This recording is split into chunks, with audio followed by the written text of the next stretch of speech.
نحمده ونصلي على رسوله الكريم اما بعد فاعوذ بالله من الشيطان الرجيم بسم الله الرحمن الرحيم رب اشرح لي صدري ويسر لي امري واحلل عقدة من لساني يفقهوا قولي ان الله اصطفى آدم ونوحا وآل ابراهيم وآل عمران على العالمين ذرية بعدها من بعد والله سميع عليم إذ قالت امرأة عمران رب إني نذرت لك ما في بطني محررا فتقبل مني إنك أنت السميع العليم فلما وضعتها قالت رب إني وضعتها أنثى والله أعلم بما وضعت وليس الذكر كالأنثى وإني سميتها مريم وإني أعيذها بك وذريتها من الشيطان الرجيم فتقبلها ربها بقبول حسن وأنبتها نباتا حسنا وكفلها زكريا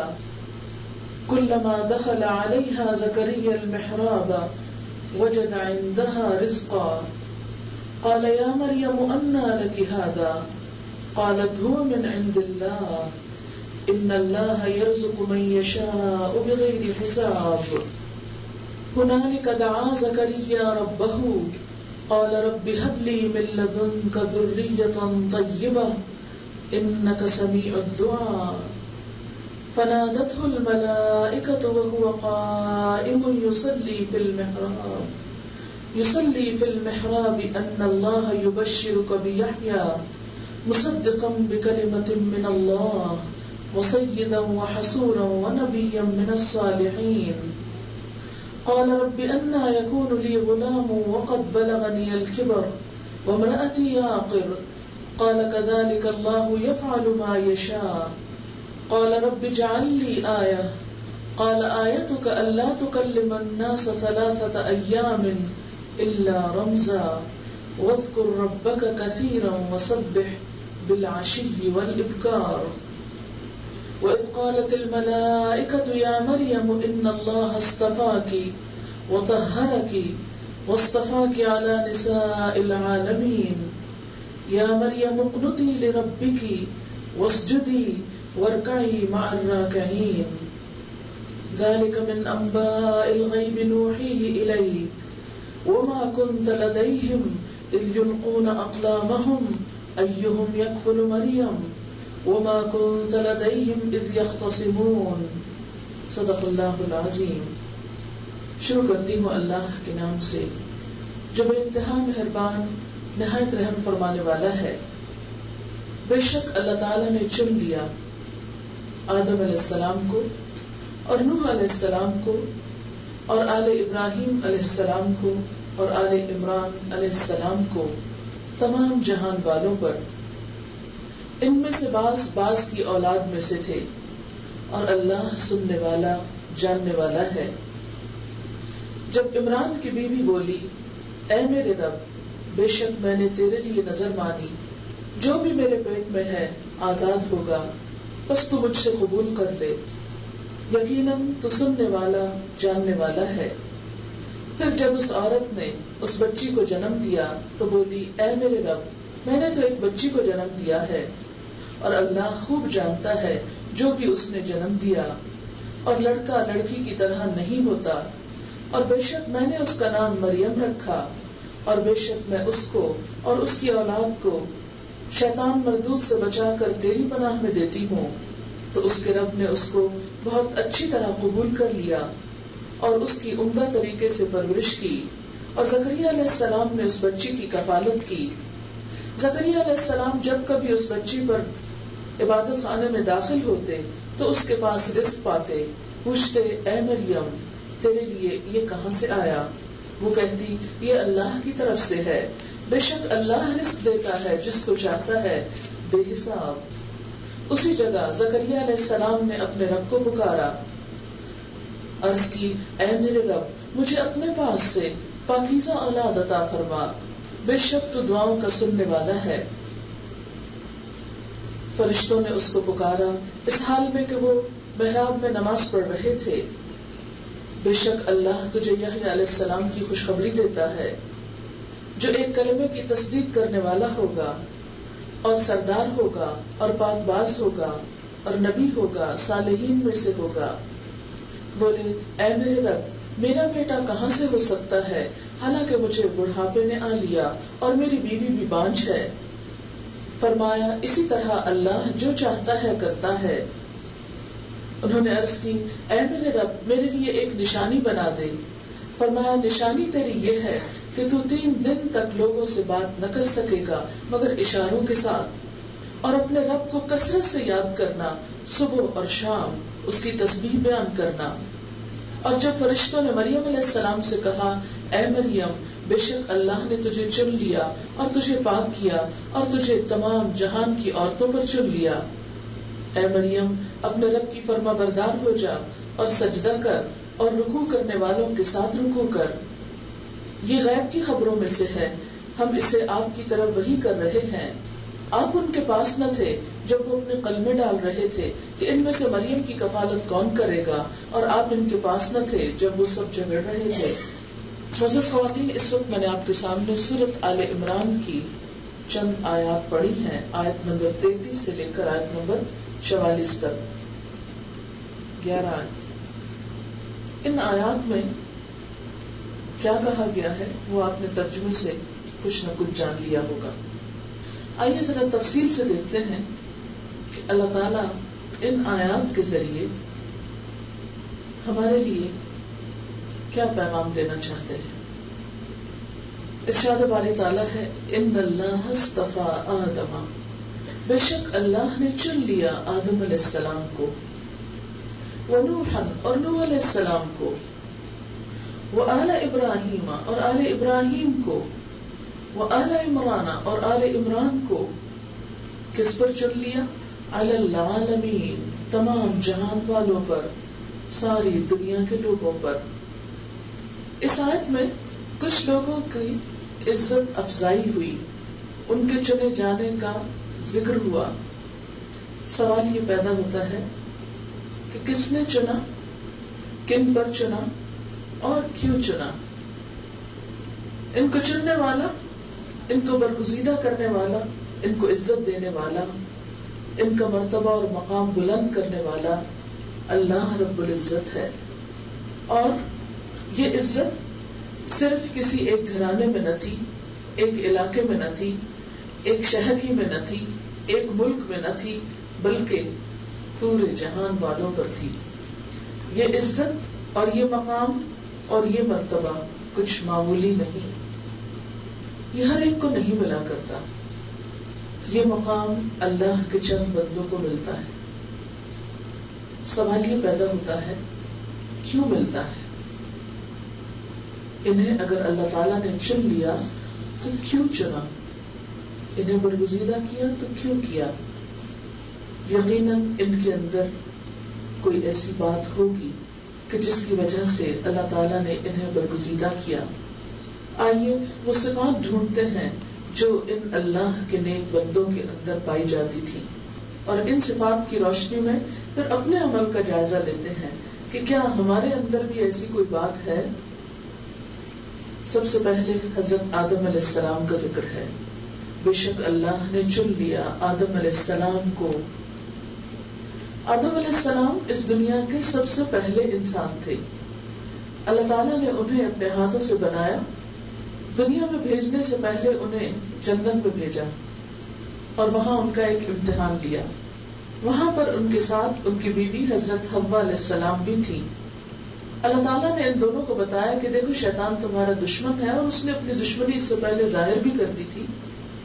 اور امتحان یہ تھا کہ پوری جنت تمہاری ہے، جہاں سے جو جی چاہے جتنا جی چاہے کھاؤ پیو، بس ایک درخت کے پاس نہیں جانا ورنہ تم ظالموں میں شمار ہوگے. اب ہوا یہ کہ شیطان نے چپکے چپکے ان کے دل میں وسوسے ڈالے اور آہستہ آہستہ ان کو ورگلا کر اسی درخت کے پاس لے آیا. اور جس درخت کا پھل کھانے سے اللہ تعالیٰ نے منع کیا وہ پھل ان کو کھلا دیا. جو ہی انہوں نے پھل کھایا انہیں احساس ہو گیا کہ کچھ صحیح بات نہیں ہوئی. اس پر ان کے اندر فوراً ایک احساس اٹھا اپنی غلطی کے اعتراف کا، اور انہوں نے دیر نہیں لگائی، فوراً اپنی غلطی تسلیم کر لی، مان لی، اور بولے قالا، دونوں بولے ربنا ظلمنا انفسنا، اے ہمارے رب ہم نے اپنی جانوں پر ظلم کر لیا، ہم سے خطا ہو گئی، قصور ہو گیا. وَإِن لَّمْ تَغْفِرْ لَنَا، اگر تو ہمیں بخشے گا نہیں، وَتَرْحَمْنَا، اور تو ہم پہ رحم نہیں کرے گا، لَنَكُونَنَّ مِنَ الْخَاسِرِينَ، تو ہم ضرور خسارہ پانے والوں میں سے ہو جائیں گے. اپنی غلطی کا اعتراف کرنا آسان کام نہیں. انسان خطا کا پتلا ہے، انسان بھولنے والی چیز ہے. میں ہوں یا آپ، سب بھولتے ہیں، کہیں نہ کہیں کچھ نہ کچھ لغزش ہو جاتی. لیکن اللہ تعالیٰ کے چنے ہوئے بندوں اور دھتکارے ہوئے بندوں میں فرق اس بات کا ہے کہ چنے ہوئے بندے اپنی غلطیوں کو مان لیتے ہیں اور ماننے میں دیر نہیں لگاتے. وہ کبھی انا کا شکار نہیں ہوتے، کبھی ضد کا شکار نہیں ہوتے. میری غلطی، میرا قصور، میں اعتراف کرتا ہوں، میں مانتا ہوں. اس اعتراف سے اگرچہ انسان کے نفس پر بہت بڑی زد پڑتی کہ گویا خود کو خود مارنا ہے، اپنے آپ کو خود مارنا، اپنی پٹائی خود کرنا ہے. لیکن ان لوگوں کے لیے یہ کام کچھ بھی مشکل نہیں ہوتا جو اپنے آپ کو بندگی کے مقام پر رکھتے ہیں اور اللہ تعالیٰ کو بڑا مانتے ہیں، جو خود کی بڑائی کا اور خود پسندی کا شکار نہیں ہوتے. ان سے چھوٹی غلطی ہو یا بڑی ہو، کوئی بھی قصور ہو، وہ فوراً اعتراف کرتے، احساس ہوتے ہی توبہ کرنے میں دیر نہیں لگاتے. غلطی تو ہم سب بھی کرتے ہیں، لیکن ہم توبہ کرنے میں سستی کرتے ہیں. ہم سوچتے ہیں اچھا حج پہ جائیں گے پھر توبہ کر لیں گے، ابھی تو جوان ہیں اور کھیلنے کودنے کے دن ہیں، جب بوڑھے ہوں گے تو توبہ کر لیں گے. اور توبہ کرتے بھی ہیں تو زبانی کرتے رہتے ہیں. دل سے کتنی بار اپنی غلطیوں پر ہم شرمندہ ہوئے، اور خاص طور پر اگر غلطی کسی انسان کے حق میں ہو جائے، یعنی حقوق العباد میں کوئی کمی ہو جائے، مثلا والدین کی نافرمانی ہو جائے، بہن بھائیوں کے ساتھ حق تلفی ہو جائے، اپنی اولاد کے لیے کوئی ایسی چیز ہو جائے، ان پر کوئی زیادتی ہو جائے، تو ہم میں سے کتنے لوگ ایسے ہیں کہ جو کہیں کہ میری زیادتی ہے، میری غلطی ہے، میرا قصور ہے، میں معافی چاہتی ہوں. نہیں، مر جائیں گے، کٹ جائیں گے، اپنی غلطی نہیں مانیں گے.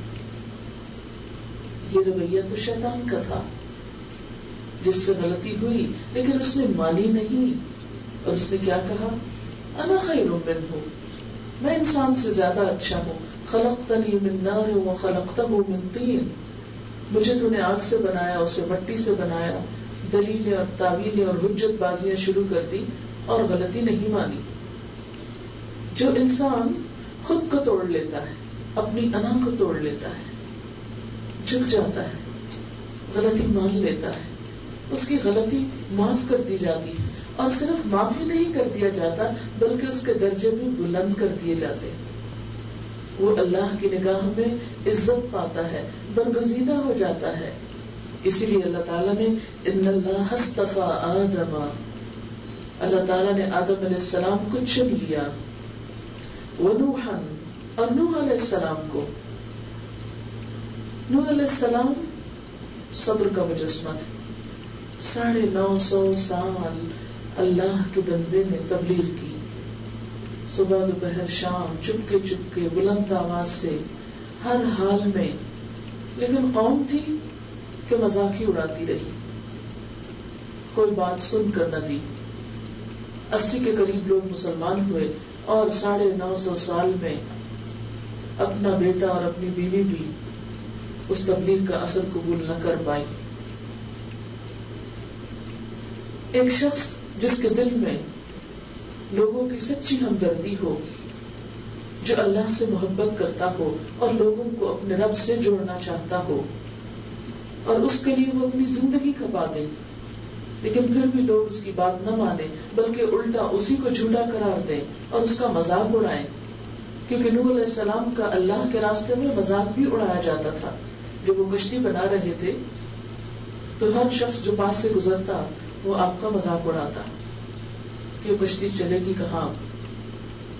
لیکن انہوں نے ہمت نہیں ہاری، لگے رہے، جمے رہے اور آخر وقت تک اپنی ذمہ داری نبھاتے رہے. اللہ تعالیٰ نے ان کو چن لیا. ہمارا حال کیا ہوتا ہے اگر ہم اللہ کے دین کے راستے میں نکلیں، تھوڑی سی مشکل ہو جائے، تھوڑی سی رکاوٹ ہو جائے، تھوڑی سی کوئی پریشانی آ جائے تو ہم سب سے پہلے اس راستے سے پھرنے والے ہوتے ہیں. ہم کہتے ہیں یہ نہیں مجھ سے ہوتا، میں تو آج تک بہت عزت والا تھا، آج اس وجہ سے مجھے یہ باتیں سننی پڑ رہی ہیں، میرا تو ماضی کا ریکارڈ بڑا صاف ہے، مجھے تو ہمیشہ عزت دی گئی ہے، اب میں ذلیل ہوں اس راستے میں نہیں ہو سکتا. تو بات پھر وہی آ گئی نا، خود پسندی کی، انا پرستی کی. لیکن جو لوگ اللہ کے دین کے راستے میں نکلتے ہیں ان کی کوئی انا نہیں ہوتی. جو اللہ کی محبت میں اللہ کے بندوں کو اللہ سے جوڑنا چاہتے ہیں، پھر وہ یہ نہیں دیکھتے کہ کہاں سے عزت مل رہی ہے اور کہاں سے مذاق اڑایا جا رہا ہے اور کون کیا کہہ رہا ہے. وہ اپنے مشن پر ہر حال میں جمے رہتے ہیں. وآل ابراہیم، اور ابراہیم علیہ السلام کی آل کو بھی چن لیا.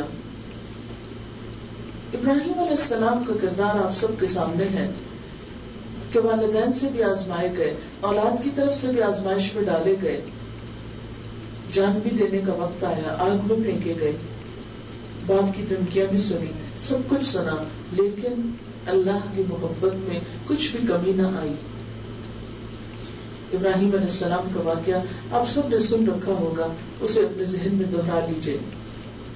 قرآن پاک میں آتا ہے وَإِذِ ابْتَلَىٰ إِبْرَاهِيمَ رَبُّهُ بِكَلِمَاتٍ فَأَتَمَّهُنَّ قَالَ إِنِّي جَاعِلُكَ لِلنَّاسِ إِمَامًا. جب تیرے رب نے ابراہیم علیہ السلام کو چند باتوں میں آزما لیا تو انہوں نے ان باتوں کو پورا کر دیا، آزمائش میں پورے اترے. اس پر اللہ تعالیٰ نے فرمایا انی جاعلک للناس اماما، میں تجھے تمام انسانوں کا امام بنانے والا ہوں. قال ومن ذریتی، بولے عرض کیا اور میری اولاد میں سے. قال لا ینال عہد الظالمین، فرمایا میرا وعدہ ظالموں کے لیے نہیں ہے. جو تیرے راستے پر ہوں گے ان کو چن لوں گا. اس لیے آل ابراہیم میں سے وہی چنے گئے جو ابراہیم علیہ السلام کے نقش قدم پر چلے. وہ آل عمران، اور آل عمران کو بھی چن لیا گیا. کس پر؟ العالمین، جہان والوں پر. تو آج کی گفتگو آل عمران کے گرد گھومتی ہے. آل عمران کو چن لیا گیا. آل عمران کی کہانی ایک عورت کی کہانی ہے. وہ کہانی ایک عورت کی قربانی سے شروع ہوتی ہے. اس کے اندر اللہ تعالیٰ کے لیے جو سچی محبت تھی اور اس محبت میں اس نے اپنی سب سے پیاری چیز اللہ تعالیٰ کی نظر کرنا چاہی. تو اس سے پتہ چلتا ہے کہ جہاں دین کے راستے میں مردوں کی قربانیاں ہیں وہاں اللہ تعالیٰ نے عورت کی قربانی کو بھی ضائع نہیں کیا، اس کی بھی قدردانی کی. اور اللہ کا یہ وعدہ ہے من عمل منکم، جو بھی تم میں سے عمل کرے، نیک عمل کرے، من ذکر او انثی، مرد ہو یا عورت، اس سے کوئی فرق نہیں پڑتا کہ نیک عمل کرنے والا کون ہے، کوئی بھی کرے تو اللہ تعالیٰ اس کے عمل کو ضائع کرنے والے نہیں ہیں. یہاں پر کیا فرمایا؟ اذ قالت امرأۃ عمران، جب عمران کی بیوی بولی. اب آل عمران کو چنا تو یہ کیا کہانی، ان کو کیوں چنا، وہ کون تھے، واقعہ کہاں سے شروع ہوا؟ واقعہ کچھ یوں شروع ہوتا ہے اذ قالت امرأۃ عمران، جب عمران کی بیوی بولی، کہنے لگی ربی، اے میرے رب، انی نذرت لک، بے شک میں نے تیرے لیے نظر مان لی. کس چیز کی؟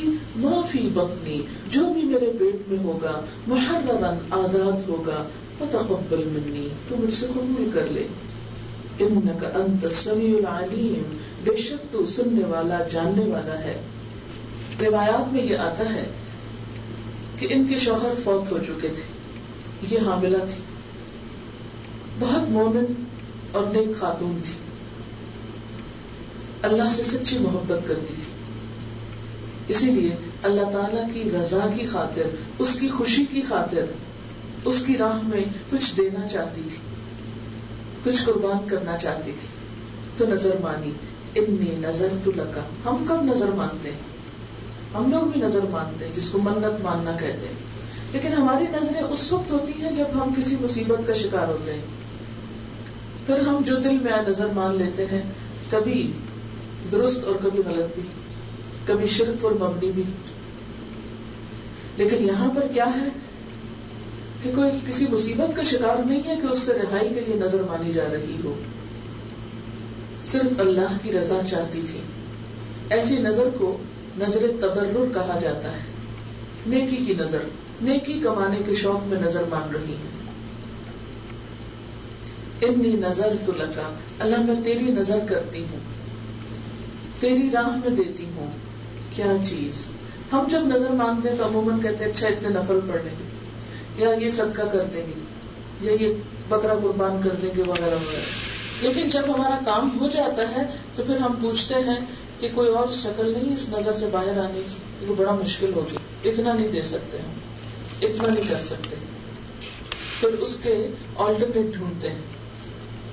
عام حالات میں تو ہم نے شاید ہی کبھی کوئی نظر مانی ہو کہ ہمارا کوئی کام نہ ہو اللہ تعالیٰ سے، اور ہم صرف اللہ کی رضا کی خاطر اپنے اوپر کوئی چیز لازم کر لیں کہ اللہ تعالیٰ آپ کو خوش کرنے کے لیے میں یہ کام کروں گی۔ سوال ہی پیدا نہیں ہوتا، اس لیے کہ ابھی تو ہم اپنے نفس کی خوشی میں دنیا میں جی رہے ہیں، یا لوگوں کی خوشی میں جیتے ہیں، اللہ کی خوشی میں جینا تو سیکھا ہی نہیں، خیال بھی نہیں کبھی آتا کہ یہ کام صرف اور صرف اس کی رضا کے لیے کروں، اس لیے کہ فوری نتیجہ جو سامنے نہیں آتا۔ دنیا میں تو ہم کو پتا ہے کہ کہیں 2 گھنٹے کام کریں گے تو اتنے پیسے اس کے عوض مل جائیں گے، اس لیے فوری طور پر کر لیتے ہیں، مشکل سے مشکل حالات میں بھی کر لیتے ہیں، تھکے باندھے جیسے تیسے کر لیتے ہیں، اس لیے کہ فوری فائدہ مل جائے گا۔ لیکن دین کے کام کا چونکہ فوری فائدہ نظر نہیں آتا، اس لیے ایسی کوئی بات کہتے بھی نہیں تو بغیر کسی غرض اور لالچ کی، کیونکہ ہم تو نماز بھی پڑھتے ہیں تو ہمارے دل میں کوئی غرض ہوتی ہے کہ اچھا چلو یہ دعائیں قبول ہو جائیں گی، پورا مسئلہ حل ہو جائے۔ ہم کتنی چھوٹی نظر ہے نا ہماری، جو بہت تھوڑی دور تک جاتی، اس سے آگے نہیں جاتی، کیونکہ آگے نظر نہیں آ رہا نا، تو ہمیں مسئلے وہی نظر آتے ہیں جہاں تک ہماری نگاہ جاتی۔ اور ہم سب جانتے ہیں کہ زمین صرف اتنی نہیں جہاں تک ہماری نگاہ جاتی، اس کے پیچھے بھی بہت کچھ ہے۔ اگر آپ کسی بلند جگہ پہ چڑھ کے دیکھیں تو ایک خاص لمٹ تک آپ کی نگاہ جائے گی، اس کے بعد نہیں جائے گی، تو اس کے مطلب نہیں کہ آگے دنیا ختم ہو گئی، آگے ہے لیکن آپ کی نگاہ نہیں دیکھ پا رہی۔ بالکل اسی طرح ہم دنیا میں ہوتے ہوئے صرف دنیا کو دیکھتے ہیں، دنیا ہی ہمارا مسئلہ ہے، اس سے آگے آخرت چونکہ ہماری نگاہ کی کوتاہی کی وجہ سے ہم دیکھ نہیں پاتے، ابھی وقت نہیں اس کو دیکھنے کا، لہٰذا اس کی مشکل، اس کا دکھ، اس کی تکلیف، اس کی پریشانی نہ کبھی دکھی، نہ محسوس کی، نہ کبھی اس کا خیال آیا، اور نہ پھر کبھی اس کی تیاری کی، تو اس کے لیے نظر کیوں مانے؟ بہرحال یہ نظر مانتی ہیں اللہ کی رضا کے لیے، کوئی نیکی کا کام کرنے لگی ہیں۔ اچھا، ہم عام طور پر اگر خدا کی خاطر اس کی خوشی کے لیے کوئی صدقہ خیرات کرتے بھی ہیں تو عموماً کون سی چیزیں ڈھونڈ کر دیتے ہیں جو پھٹی پرانی، بیکار، بے فائدہ، بے مقصد، چلو یہ دے دو، یہ ہم نے کون سے استعمال کرنی، چلو ٹھیک ہے جو آپ نے استعمال نہیں کرنی وہ کسی اور کے لیے دے دیں کہ وہ استعمال کر لے، بھلی بات ہے یہ بھی۔ لیکن کبھی کبھی تو اس درجے کی نیکی بھی کیا کریں کہ لن تنالوا البر حتى تنفقوا مما تحبون، تم نیکی کو ہرگز نہیں پا سکتے جب تک کہ اس میں سے خرچ نہ کرو جس سے تم محبت رکھتے ہو، جو چیزیں تمہاری دل پسند ہیں، من پسند، محبوب ترین، اس میں سے بھی کچھ نکالو، سارا نہیں، مما تحبون، اس میں سے نہیں، کچھ بعض حصہ۔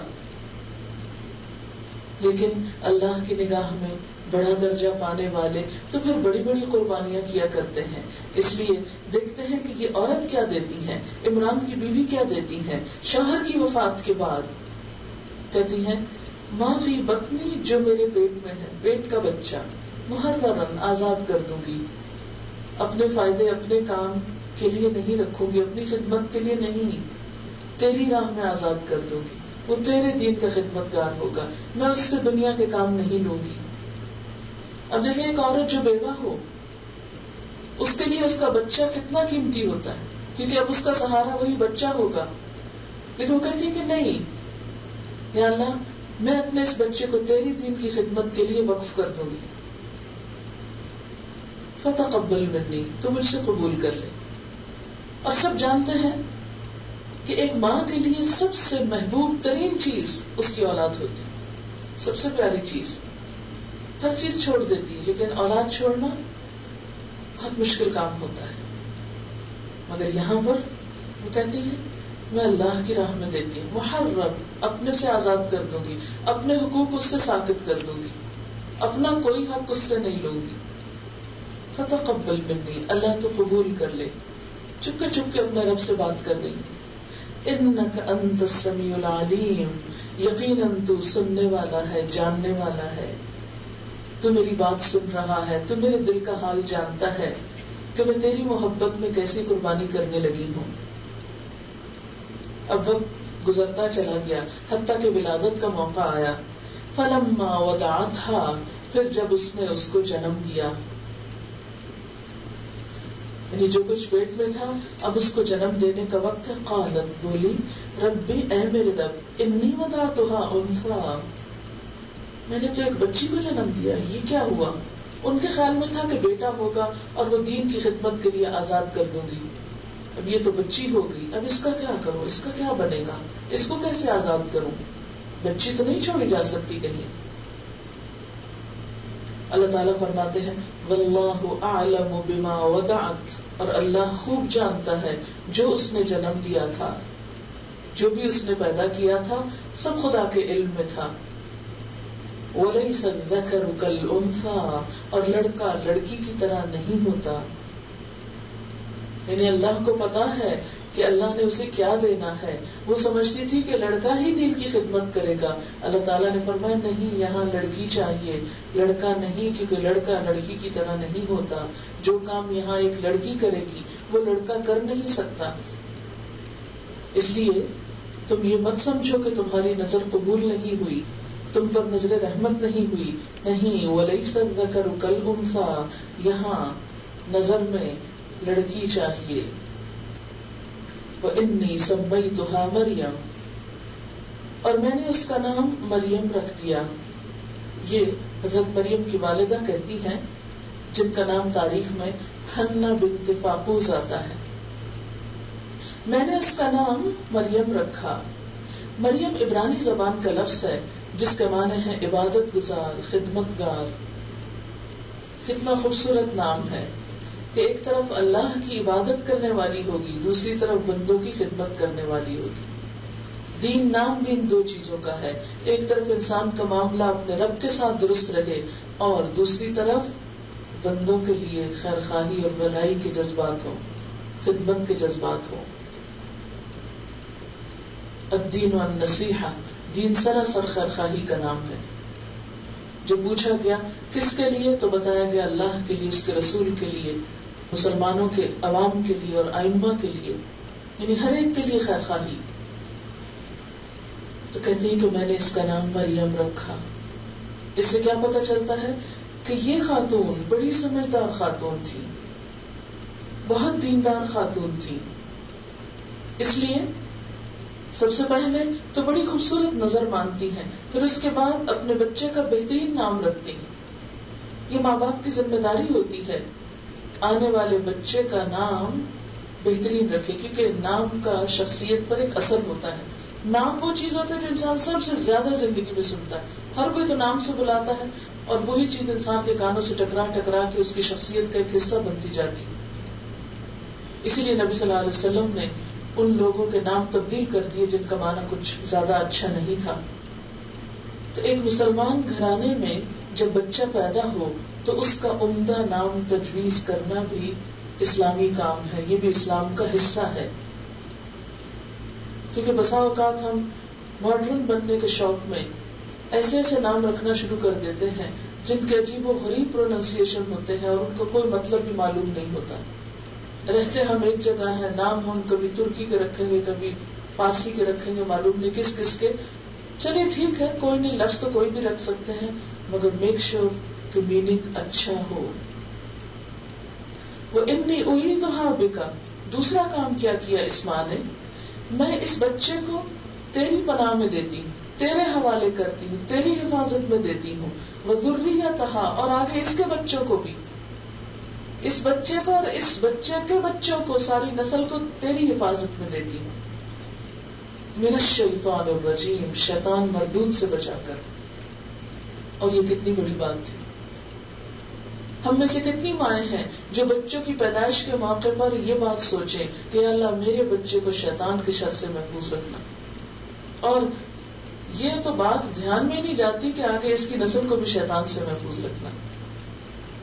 یہ بات وہی کرتا ہے جس کے دل میں اللہ تعالیٰ کی سچی محبت ہوتی ہے, اور وہ یہ سمجھتا ہے کہ شیطان اللہ کا اور ہمارا دشمن ہے. ایک عقل مند ماں ہمیشہ اپنے بچوں کو دشمنوں سے خبردار رکھتی.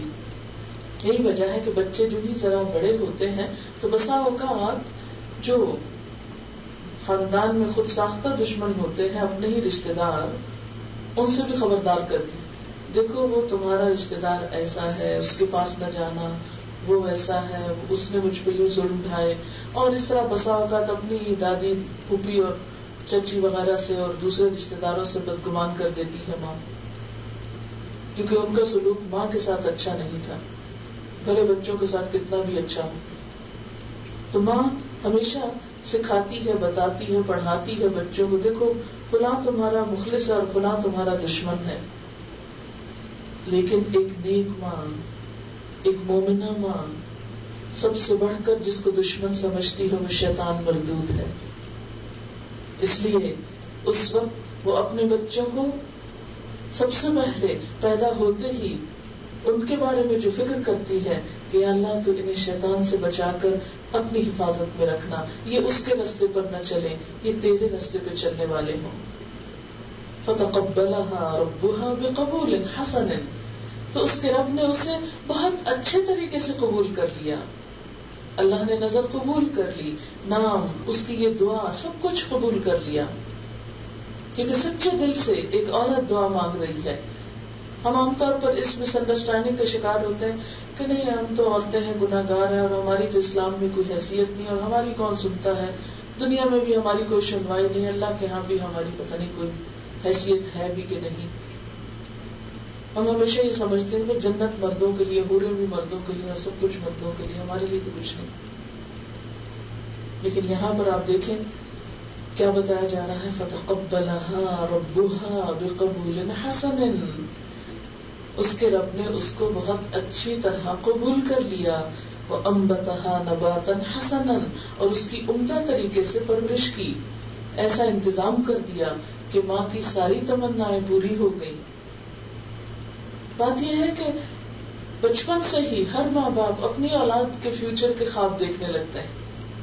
کچھ ماں باپ انہیں دنیا کے بڑے بڑے عہدوں پر دیکھتے ہیں, بڑی بڑی دنیاوی کامیابیوں پر دیکھتے ہیں, اور اس کے مطابق ان کو تیار کرتے ہیں. لیکن کچھ ماں باپ اپنی اولاد کو دین کے اعلیٰ مقامات پر دیکھتے ہیں خوابوں میں, اور اس کے لیے دعائیں کرتے ہیں اور تڑپتے ہیں. تو جیسی نیتیں, جیسی دعائیں, جیسی کوششیں, پھر ایسا ہی نتیجہ. وکفلھا زکریا, اور اس کی کفالت زکریا علیہ السلام نے کی جو ان کے خالو تھے, کیونکہ والد تو فوت ہو چکے تھے.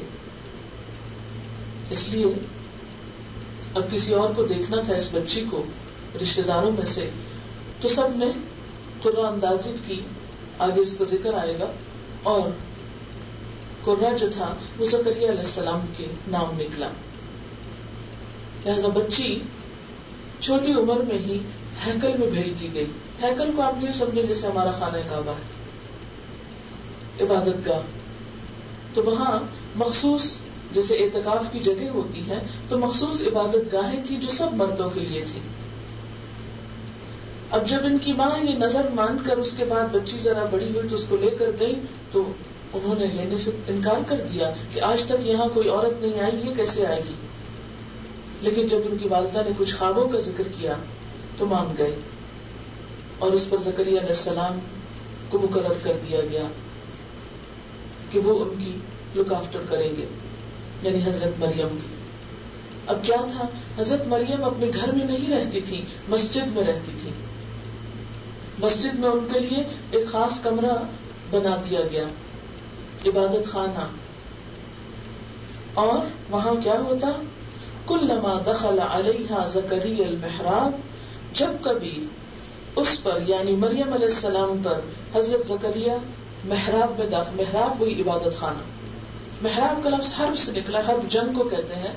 محراب کہتے ہیں وہ جگہ جس میں جنگ کی جاتی ہے، یعنی شیطان سے انسان لڑتا ہے، اپنے نفس سے لڑتا ہے اور عبادت کرتا ہے، یعنی مخصوص جگہ جو عبادت کے لیے.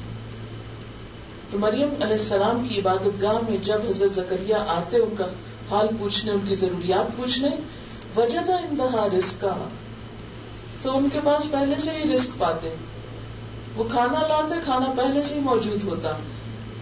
قالا، پوچھتے، یا مریم، اے مریم، انا لکی ھذا، یہ تیرے پاس کہاں سے آیا، یعنی میرے علاوہ تو یہاں کوئی آتا نہیں، یہ تجھے کون لا کے دیتا ہے. قالت هو من عند اللہ، کہتی ہے اللہ کی طرف سے آتا ہے. عام طور پر جب ہم سوچتے ہیں کہ اپنے بچوں کو دین کی طرف لگائیں تو سب سے پہلے ہی سوچتے ہیں ان کی دنیا کا کیا ہوگا، وہ کھائیں گے کہاں سے.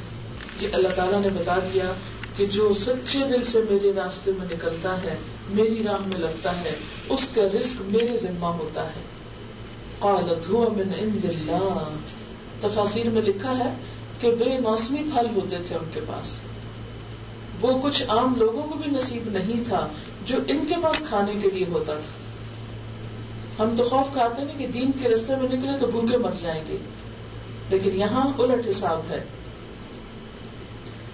اس کے بارے میں اکرمہ کہتے ہیں کہ اس سے مراد صحیفے بھی ہو سکتے ہیں، رزق سے مراد علم بھی ہے کہ ان کے پاس اللہ تعالیٰ کی طرف سے خاص علم آتا تھا، صحیفے آتے تھے، یعنی عبادت کے ساتھ ساتھ ان کے علم میں اضافے کے لیے.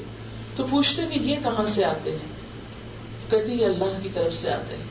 ان اللہ یرزق من یشاء بغیر حساب، بے شک اللہ رزق دیتا ہے جس کو چاہتا ہے بے حساب، کیونکہ اسے کسی سے پوچھنے کی ضرورت نہیں، وہ جہاں جس کو جو چاہے پہنچائے، کوئی روکنے والا نہیں.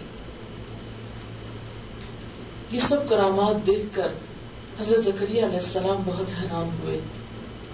ان کے دل میں بھی ایک خواہش اٹھی پھر اولاد کی. بہت عرصے سے دعائیں مانگ رہے تھے، لیکن یہاں کچھ دل کو بڑی بات لگی کہ اللہ تعالیٰ اس بچی کا اس طرح غائبانہ طریقے سے خیال رکھ رہے ہیں، اس کو بے موسم کے پھل دے رہے ہیں، مجھے بھی تو بے وقت کی اولاد مل سکتی ہے.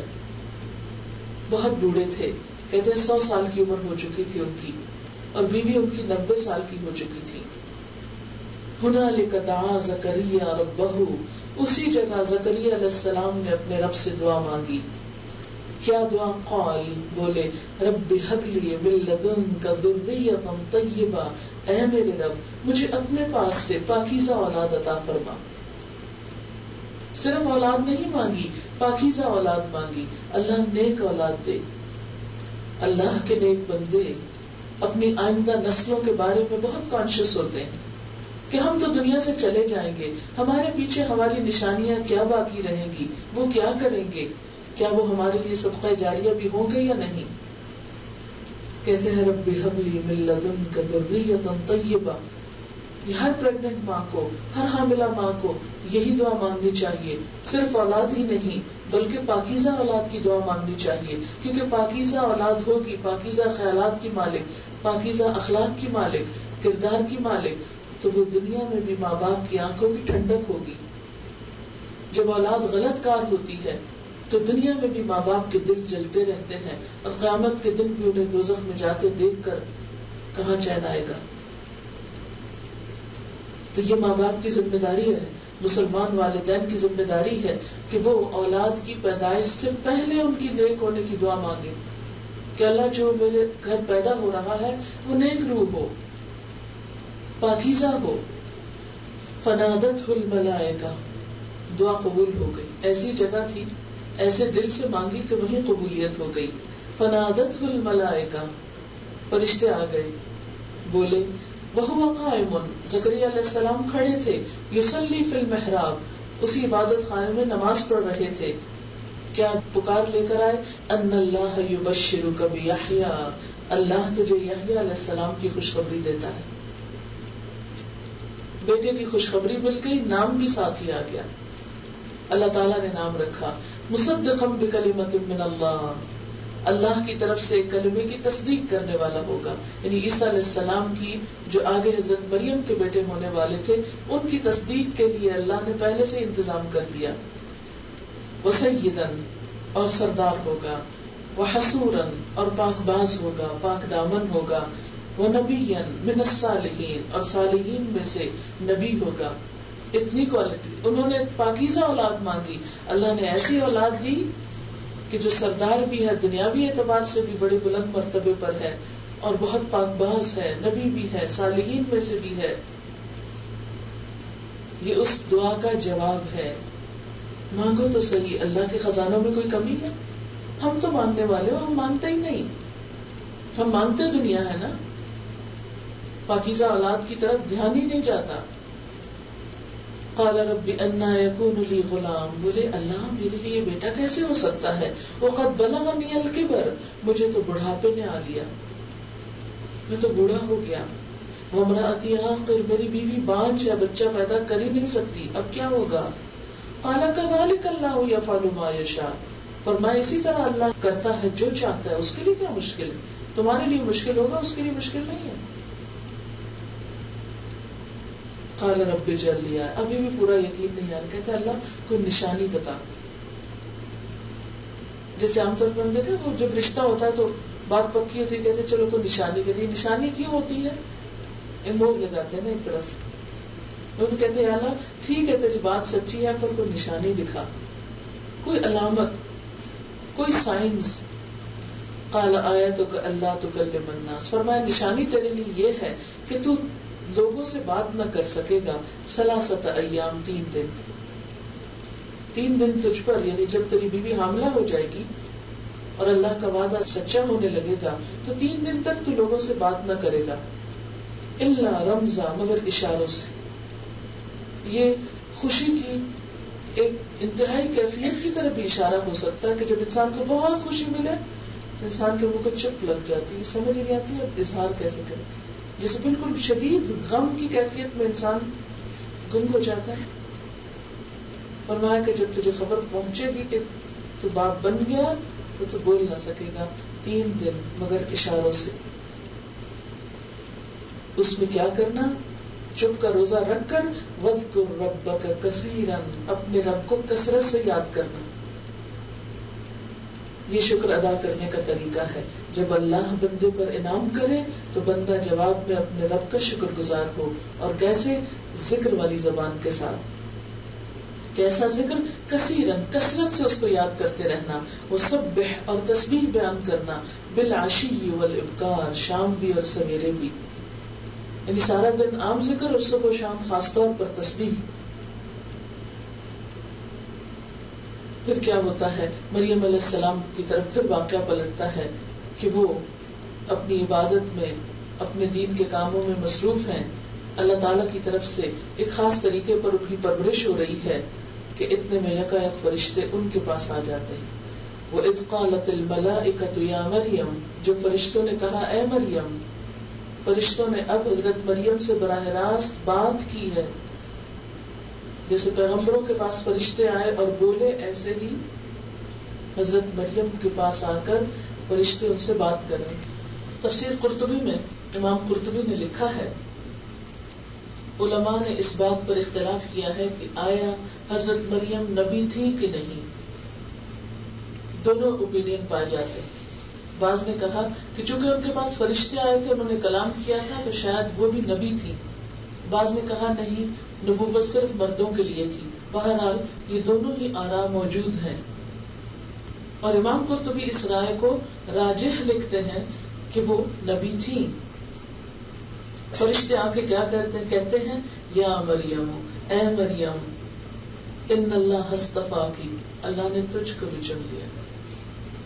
اللہ نے آدم علیہ السلام کو چنا، نوح علیہ السلام کو، آل ابراہیم کو، آل عمران کو، اور یہاں آل عمران میں سے ایک لڑکی کو، ایک عورت کو، ان اللہ اصطفاکی، اللہ نے تجھ کو چن لیا. یہ کیسے چنی گئی؟ پیچھے ماں کی دعا ہے نا، ماں کی نیکی ہے، ایک عورت کا کردار ہے پیچھے بھی. یا مریم ان اللہ اصطفاکی وطہرکی، اور تجھ کو پاک کر دیا، واصطفاکی علی نساء العالمین، اور تجھے سارے جہان کی عورتوں پر چن لیا. یعنی اس دور کی، کیونکہ اس کے بعد پھر حضرت خدیجہ، حضرت عائشہ، حضرت فاطمہ، یہ بھی چنی ہوئی خواتین ہیں. تو جب یہ کہا گیا علی نساء العالمین، اس جہان کی ساری دنیا کی عورتوں پہ ان کو چن لیا گیا، اللہ کی مقرب قرار پائیں، اللہ تعالیٰ کے ہاں اتنی عزت پائیں. اور جب چن لیا تو یا مریم، اے مریم، اقنتی لربک، جب اللہ نے تجھے عزت دی، برگزیدہ کیا، اب تو بھی اپنے رب کی فرما برداری کر. اس اعزاز کو قائم رکھنے کے لیے تو اپنے رب کی فرما بردار بن جا. اقنتی کا لفظ استعمال ہوا. قنوت کہتے ہیں دوام اطاعت کو، ہمیشہ اطاعت کرتے رہنا، کبھی بھی نافرمانی نہ کرنا. انسان ہونے کے ناطے کمی کوتاہی ہونا ایک اور بات ہے، لیکن جان بوجھ کے غلط کاموں پڑ جانا یہ ایک دوسری چیز ہے. یا مریم اقنتی لربکی واسجدی، اور سجدہ کر، واسجدی، اور سجدہ کر، جھک جا. سجدہ شکر بھی ہو سکتا ہے اور نماز کا بھی. برکعی، اور رکوع کر، مع الراکعین، دوسرے رکوع کرنے والوں کے ساتھ. نماز با جماعت کی طرف اشارہ ہے، کیونکہ ہیکل میں تھی تو وہاں پر ان کا خاص حجرہ تھا، محراب تھا، یعنی اجتماعی عبادت میں شریک ہونے کی طرف اشارہ ہے. جسے نبی صلی اللہ علیہ وسلم نے اپنے دور میں عورتوں سے یہ کہا تھا کیا کہ عید کی نماز کے لیے نکلو. جوان لڑکیاں بھی نکلیں، وہ بھی نکلیں جن کو نماز نہیں پڑھنا. تو کسی نے پوچھا کہ جن کے پاس چادر نہ ہو وہ کیا کریں؟ اور میں وہ اپنی سہیلی کی چادر میں چلی جائیں. اچھا، تو جنہوں نے نماز نہیں پڑھنی وہ نکل کے کیا کریں؟ فرمایا کہ وہ مسلمانوں کی جماعت کو دیکھیں اور دعا میں شریک ہوں. وہ اتنی بڑی گیدرنگ ہوتی ہے، ایک دل کی کیفیت ہی کچھ اور ہو جاتی ہے، ایک ایمان نئے سرے سے جاگتا ہے. آپ گھر میں بیٹھے رہیں عید کے دن، سوئے رہیں سارا دن یا کام پہ چلے جائیں، کیسے پتا چلے گا عید کا دن ہے؟ لیکن جب سارے مسلمان دور دور سے ایک جگہ پر اکٹھے ہوتے ہیں تو پتا چلتا ہے کہ آج ہمارا کوئی خاص دن ہے. تو اس میں عورتوں کو بھی محروم نہیں رکھا گیا. ذالک من انباء الغیب، یہ غیب کی خبروں میں سے ہے. یہ سب باتیں جو ہیں غیب کی خبروں میں سے ہے. نوحیہ الیک، ہم آپ کی طرف ان کو وحی کرتے ہیں. وما کنت لدیہم، اور آپ ان کے پاس نہ تھے. نبی صلی اللہ علیہ وسلم کی طرف اشارہ ہے، آپ ان کے پاس نہ تھے.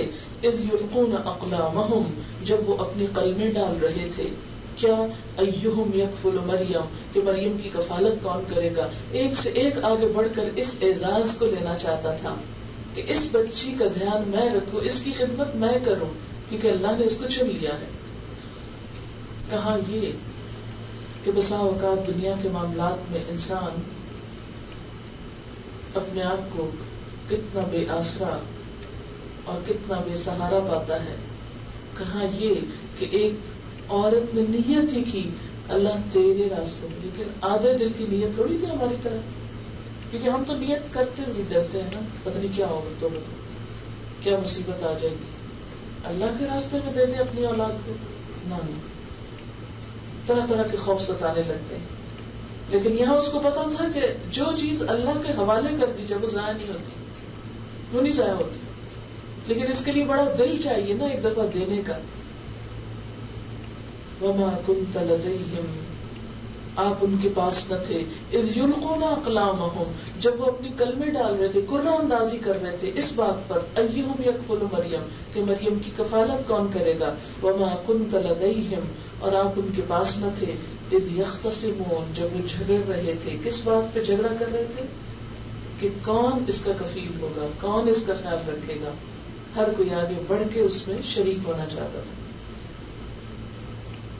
تو یہ تھی آل عمران کے چنے جانے کی کہانی، جس کی ابتدا ایک عورت کی دعا سے ہوئی، اخلاص سے ہوئی، ایک عورت کی اللہ کی محبت سے ہوئی. اس واقعے اور اس قصے کو سنانے کا مطلب یہ ہے کہ دین کے معاملات میں عورتیں پیچھے نہ رہیں. وہ یہ نہ سوچیں کہ وہ تو چونکہ عورت ہے اس لیے ان کا کیا کام دین کے معاملات میں. نہیں، ہر ایک کا حساب الگ ہے. ہمارے شوہر کتنے بھی نیک ہو، جب تک ہم نیکی کے کام نہیں کریں گے شوہروں کی نیکی ہمارے کام نہیں آ سکتی. ہمارے والدین کتنے بھی عظیم انسان ہوں، بہت نیکی و تقوی میں آگے ہوں، اگر ہمارے اندر نیکی اور تقوی خود سے نہیں تو ان کا تقوی ہمارے کام نہیں آتا. نبی صلی اللہ علیہ وسلم نے اپنی بیٹی حضرت فاطمہ سے کہا تھا، دنیا کے مال میں سے جو چاہتی ہو مجھ سے مانگ لو، لیکن یاد رکھو قیامت کے دن اللہ کے ہاں کام نہ آ سکوں گا. حضرت عائشہ سے کہا تھا کہ 3 موقع پر کوئی کسی کو نہیں پوچھے گا، میں بھی تم کو نہیں پوچھوں گا. جب اعمال نامے تقسیم ہو رہے ہوں گے، تولے جا رہے ہوں گے، اور پرسرات پر کوئی نہیں کسی کو پوچھے گا. اپنے لیے خود کچھ کرو. تو ہم سب کے لیے اس میں ایک بہت بڑا سبق ہے. شوہر صدقہ خیرات کرے، ان کا کیا اپنی جگہ، ہمیں اپنے لیے خود کچھ کرنا ہے، چاہے تھوڑا سا کیوں نہ ہو. کبھی یہ نہ سوچا کرے لو ہم تو کماتے نہیں اس لیے ہمارے پاس تو ہے ہی کچھ نہیں. آپ صلی اللہ علیہ وسلم نے فرمایا تھا آگ سے بچنے کی فکر کرو، خواہ کھجور کا آدھا ٹکڑا. اللہ تعالیٰ کو یہ نہیں کہ کوئی پہاڑ جتنا مال لے کر آئے تو اسی کی بخشش ہوگی، اور کوئی کھجور کا آدھا ٹکڑا لائے تو اس کی نہیں، تھوڑا سا بھی ہو.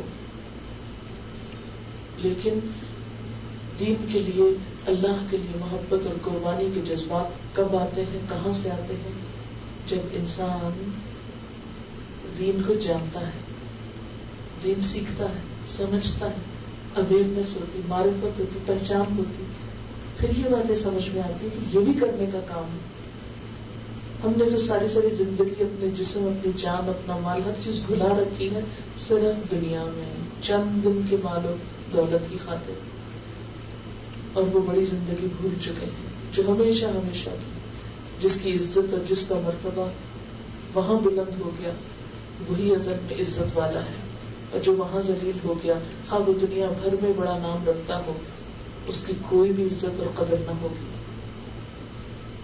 تو ہم سب کے لیے بحثیت خواتین کے ضروری ہے کہ اپنے فرائض کو سمجھیں، اپنے دین کو سمجھیں، سیکھیں، اس پر عمل کریں، ایمان، نیکی اور تقوی کے کاموں میں آگے بڑھیں.